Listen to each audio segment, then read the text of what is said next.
ধরুন আপনার এলাকায় একটি নতুন কারখানা চালু হলো। এক মুহূর্তে বদলে গেল পুরো এলাকার চিত্র। কেন জানেন?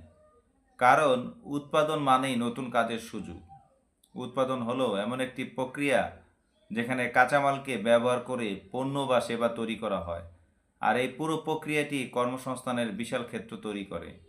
প্রথমত কারখানায় সরাসরি শ্রমিক, টেকনিশিয়ান, সুপারভাইজার, হিসাবরক্ষক ও ব্যবস্থাপক নিয়োগ দেওয়া হয়।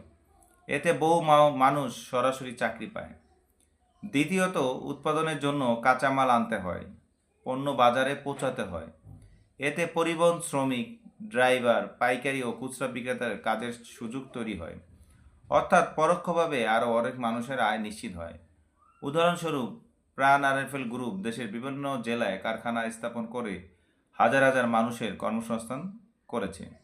একইভাবে স্কয়ার গ্রুপ শিল্প খাতে বড় অবদান রেখে বিপুল কর্মসংস্থান সৃষ্টি করেছে। উৎপাদন বাড়লে শুধু বেকারত্ব কমে না, মানুষের আয় বাড়ে, দারিদ্র্য হ্রাস পায় এবং দেশের অর্থনৈতিক প্রবৃদ্ধি ত্বরান্বিত হয়। তাই বলা যায় উৎপাদন হলো কর্মসংস্থানের মূল চাবিকাঠি। একটি দেশের উন্নয়ন নির্ভর করে তার উৎপাদন বৃদ্ধির উপর। উৎপাদন যত বৃদ্ধি হবে, কর্মসংস্থান তত বিস্তৃত হবে। ধন্যবাদ।